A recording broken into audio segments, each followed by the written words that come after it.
Have you ever wanted to be this good at Rivals on controller?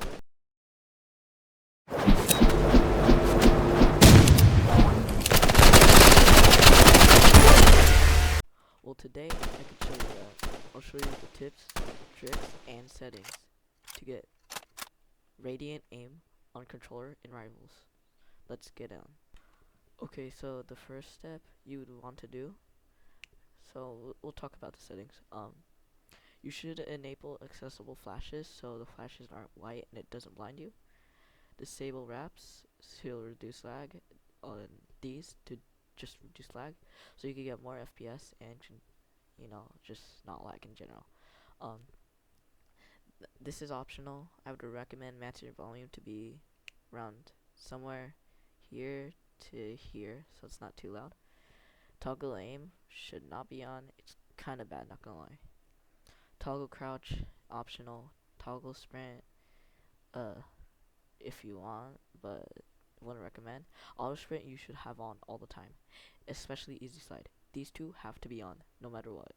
These are just basically too good. Auto shoot is optional. Personally, me, I don't use it. Sometimes I do, but like in comp, I recommend using auto shoot, but I don't use it sometimes. Aim assist I use max. I wouldn't recommend max. It's kind of bad. I would usually turn it off in ranked, or I put it at half, but I use it at max sometimes. Control dead zone, do not use this unless you have joystick drift.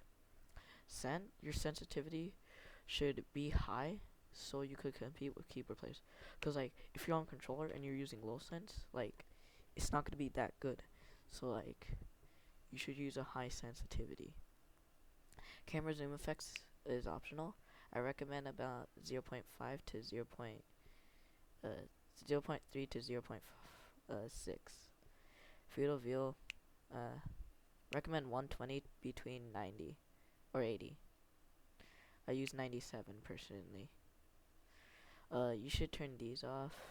These are like, don't use these unless you're using your controller backwards. Mobile stuff, I only use this for clips. High tasks, you could have this on unless you're tracking your tasks. Do not turn this on. You should always have this off on all the time. I mean off. Optional. Whatever one you want. I use grid personally. I would turn this on. Weapon inking, I turn this on. Recommend it. It's just doesn't do that much. Signal should be on. It's very useful. Damage numbers all the way on. Hide muzzle flash, you should have this on all the time, because if you have this off, let me just go show you. And no, I don't have my control plugged in. So when I aim, it's gonna look like this. It's gonna like block my sight. But when I turn it on, this is it's like so much better. So you should have this on. Receive gifts, I have it on. I don't really care. Crosshair, don't use a dynamic crosshair. Always put it on static.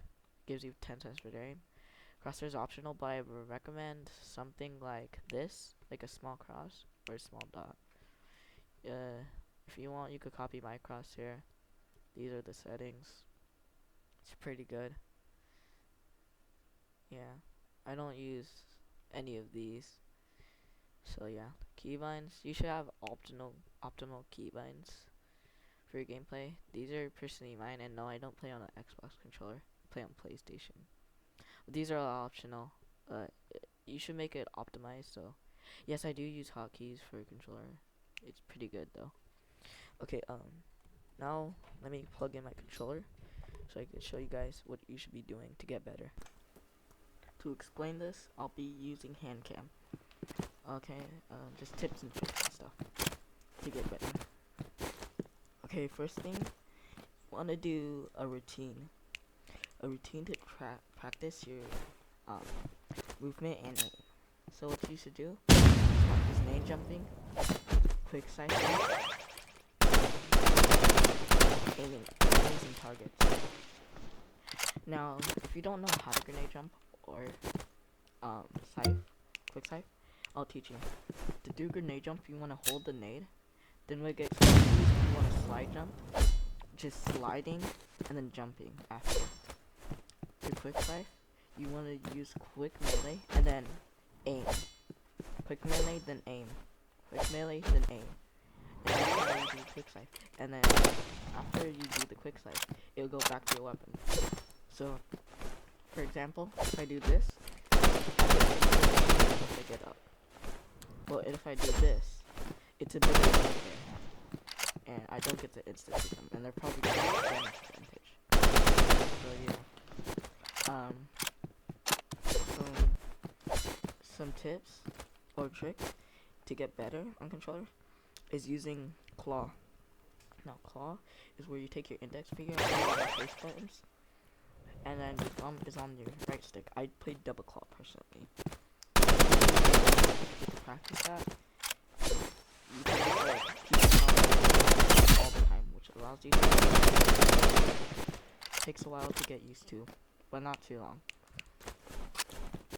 Okay, now here's some tricks to get better on controller. I'd recommend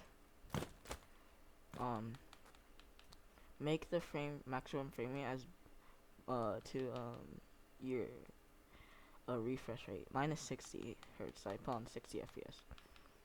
The camera sense doesn't really matter in Roblox unless you're playing a different game. You can put your volume to wherever you want. I put graphics quality to 2. It's the lowest quality that gives you the most render distance. This is optional. And yeah, that's really all for the tips and tricks. Now we're going to go to fast flags. Now I'm going to show you the block strap settings you need. So I'll keep a link in the description to download blockstrap. After you're done downloading it and setting it up, so what you're gonna do is you're gonna optimize all these settings to get as much FPS as you can. And these are my fast flags. I'll leave the fast flags in the description. To add them, you need to press add new, then import JSON, and then copy and paste them into there, which is Control V. I'll keep it in, and so I do export and then like that. So I'll keep the link in the description. I hope this video helped, and have a great day.